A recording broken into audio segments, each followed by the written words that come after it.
ठीक है, on a client with diverticulitis, client को क्या है, डायवर्टिकुलाइटिस है। Who has been placed on lower office diet, जिसको किस पे रखा गया है, लोअर ऑफिस डाइट पे रखा गया है। Which food would have to be eliminated from the client's diet, अब आपको बताना है इनमें से हम किससे हटाएंगे, ठीक है, क्लाइंट की डाइट से हटाएंगे। तो देखो option is roasted chicken, noodles, broccoli या custard. So the right answer is option C, ठीक है, कुक्ड ब्रोकली। हम इसको क्यों हटाएंगे, देखो क्लाइंट को क्या है, डायवर्टिकुलाइटिस है ना,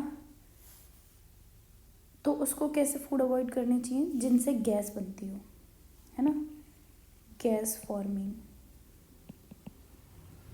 अवॉइड करना है, क्योंकि इससे क्या होगा, डिस्कम्फर्ट होगा पेशेंट को, एब्डोमिनल पेन देखने को मिल सकता है। तो जैसे कि कुक्ड ब्रोकली हो गया फूड्स, तो इस ये क्या करता है, गैस फॉर्मिंग है फूड, ठीक है, इसीलिए हम इसको अवॉइड करेंगे। रोस्टेड चिकन, नूडल और कस्टर्ड ये गैस नहीं बनाते हैं, तो उसको इतनी दिक्कत नहीं होगी, तो वो खा सकता है, ठीक है। नेक्स्ट क्वेश्चन है, nurse is caring for a new mother, एक न्यू मदर है, मदर पूछती है कि her baby has lost weight since he was born, कि जब से वो पैदा हुआ है तब से उसका जो वेट है वो कम हो गया, तो बताओ कि नर्स ऐसा क्या, सबसे बेस्ट एक्सप्लेनेशन क्या होनी चाहिए नर्स की। तो the baby is dehydrated due to polyuria, nurse बोलेगी कि बच्चा डिहाइड्रेट है क्योंकि पॉलीयूरिया हो रखा है, तो ये गलत बात है। Baby is hypoglycaemic due to lack of glucose, नहीं। The baby is allergic to formula the mother is giving him, no. The baby can lose up to 10% of weight due to meconium stool, loss of extra cellular fluid and initiation of breast feeding. So the right answer is option D, जो nurse है वो mother को ये बोलेगी क्योंकि baby का जो wait है वो इस रीज़न से डिक्रीज़ होता है, ठीक है, किसकी वजह से, कि 10% वेट लूज़ होगा ही होगा क्योंकि मेकोनियम स्टूल पास कर रहा है, वो loss of extra cellular fluid होगा, इनिशिएशन ऑफ ब्रेस्ट फीडिंग होगी, ठीक है। तो ये सब क्या करते हैं, इन्फेंट के बॉडी मास को लूज़ करते हैं। तो यहाँ पे कोई भी ऐसा इंडिकेशन, कोई भी एविडेंस नहीं है कि बच्चे को क्या हो रहा हो, डिहाइड्रेशन हो रहा हो या फिर हाइपोग्लाइसीमिया हो रहा हो, ठीक है, या फिर एलर्जी हो। तो ये तीनों ही गलत स्टेटमेंट हैं, तो राइट स्टेटमेंट क्या है हमारा, ऑप्शन डी। नेक्स्ट क्वेश्चन है, the nurse is caring for a client with laryngeal cancer, अब उस पेशेंट को क्या हो रखा है, लैरेंजियल कैंसर है, ठीक है। Which finding is ascertain in health history would not be common for this diagnosis, हमें बताने कौन सी इसमें चीज़ असर्टेन है जो कि कॉमन नहीं है, जो कॉमनली देखने को नहीं मिलता है, ठीक है। तो फॉल ब्रेथ, डिस्फेजिया, डायरिया या क्रॉनिक हिकअप्स। तो देखो डायरिया जो है वो कॉमन नहीं है क्लाइंट में, ठीक है, with mouth and throat cancer, laryngeal cancer है ना उसको, तो माउथ एंड थ्रोट कैंसर में ये कॉमन नहीं होता है।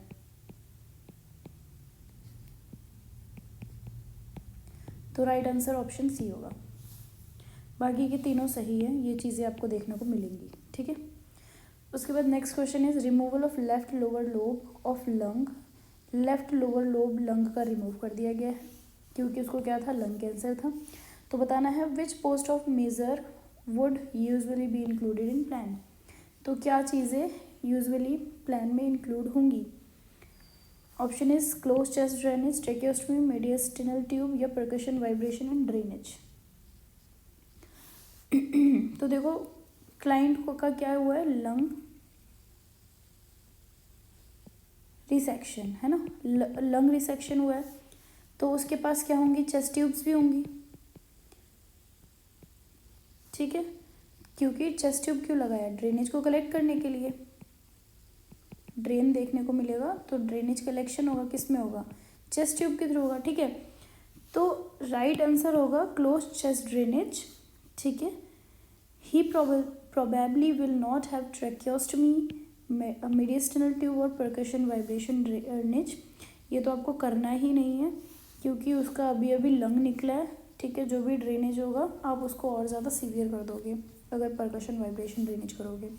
सो the right answer is close chest drainage, क्योंकि लंग रिमूव हुआ है तो चेस्ट ट्यूब अप्लाई करोगे और वो किस लिए होता है, ड्रेनेज कलेक्शन के लिए।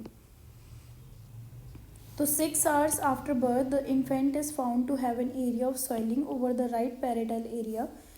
आप देखते हो कि 6 घंटे बाद जन्म के जो बच्चा है उसको क्या हो रखा है, राइट पैरेटल एरिया में स्वेलिंग हो रखी है, ठीक है।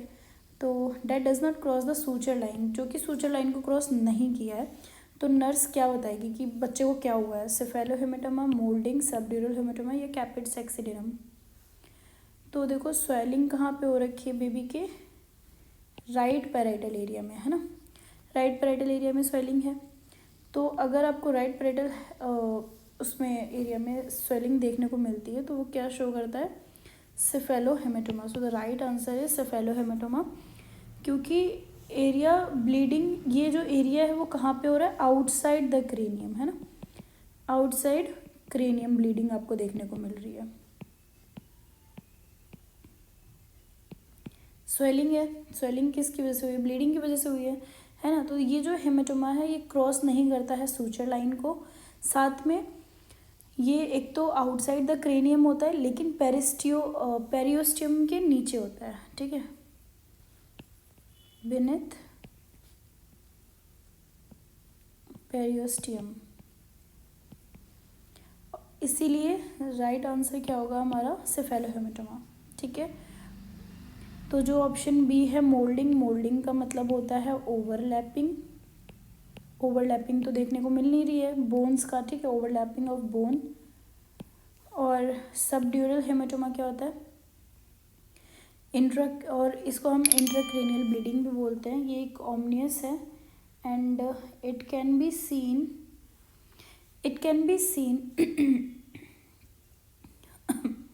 ओनली इन एक्सरे और सिटी स्कैन, ठीक है। तो ये एक्सरे के थ्रू ही आप लगा सकते हो, और कैपिड सेक्सिडेरम तो होगा नहीं यहाँ पे, ठीक है।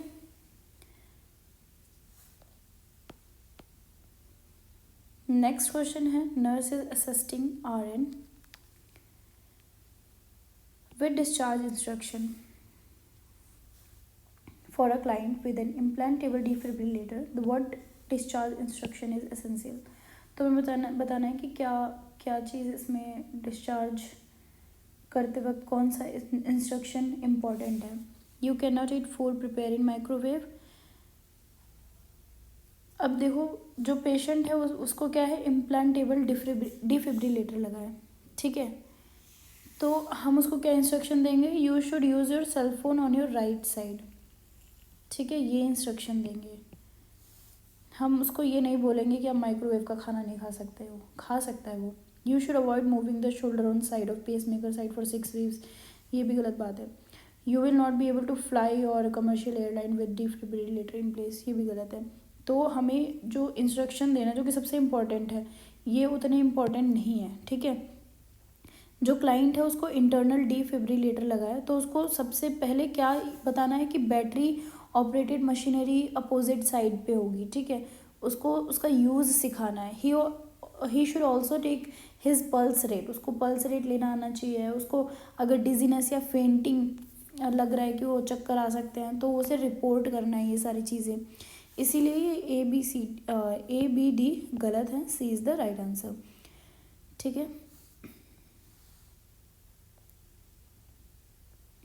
नेक्स्ट क्वेश्चन है कि क्लाइंट है in the cardiac step down unit require suctioning for excess mucus secretion. Cardiac step down unit में है और उसको सक्शनिंग की नीड है, एक्सेस म्यूकस सिक्रेशन देखने को मिल रहा है। तो nurse should be most careful to monitor the client with dysrhythmia. तो नर्स को सबसे ज़्यादा सावधानी किसमें बरतनी है, डिसरिदमिया में ड्यूरिंग दिस प्रोसीजर। ऐसा क्यों, option bradycardia, tachycardia, premature ventricular beats या फिर हार्ट ब्लॉक। तो देखो पेशेंट में क्या होगा, ब्रेडिकार्डिया होगा, ठीक है। सक्शनिंग की वजह से क्या हो सकता है, वेगल रिस्पॉन्सेस देखने को मिलेंगे। कैसे रिस्पॉन्स, वेगल रिस्पॉन्स, है ना। और साथ में क्या देखने को मिलेगा, ब्रेडिकार्डिया। तो ये दोनों चीज़ें देखने को मिलती हैं, इसीलिए option A is the correct answer. Tachycardia देखने को नहीं मिलेगा, ब्रेडिकार्डिया होता है तो टैकीकार्डिया कैसे देखने को मिलेगा। प्री मैच्योर वेंट्रिकुलर बीट्स भी नहीं होगा और हार्ट ब्लॉक भी नहीं होगा। और अगर हम सक्शन करते हैं तो कितने टाइम के लिए करते हैं, 10 सेकेंड्स के लिए करते हैं। और सबसे पहले आपको क्या करना होता है, ऑक्सीजनेट करना होता है पहले ही बिफोर प्रोसीजर, उसके बाद सक्शनिंग करनी होती है 10 सेकेंड्स के लिए, ठीक है, ताकि कॉम्प्लिकेशंस को आप दूर भगा सको। Next question is the nurse is caring for a client schedule for a surgical repair of secular abdominal aortic aneurysm, which assessment is most crucial during the pre operative period. तो हमें बताना है इसमें कौन सा असेसमेंट मोस्ट क्रूशियल होगा during pre operative period. So option A is assessment of clients level of anxiety, evaluation of client's exercise tolerance, identification of peripheral pulses, या फिर assessment of bowel sounds and activity.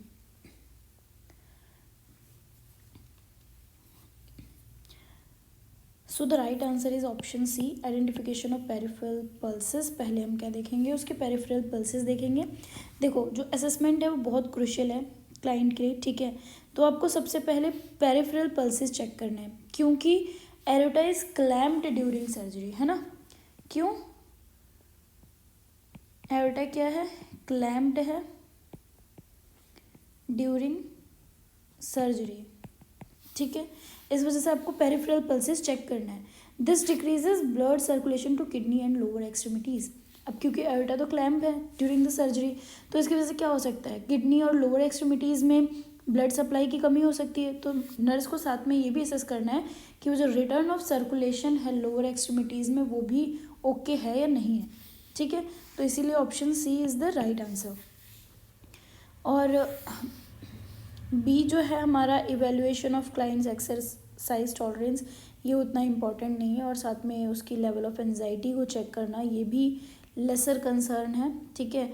और साथ में exercise तो भाई हम उसको बोलेंगे ही नहीं कि एक्सरसाइज टॉलरेंस है भी कि नहीं है, ठीक है। और साथ में ऑप्शन डी भी लेसर कंसर्न है, बाउल साउंड्स एंड एक्टिविटी। जो सबसे ज़्यादा इम्पॉर्टेंट है वो है हमारा पेरिफेरल पल्सेस।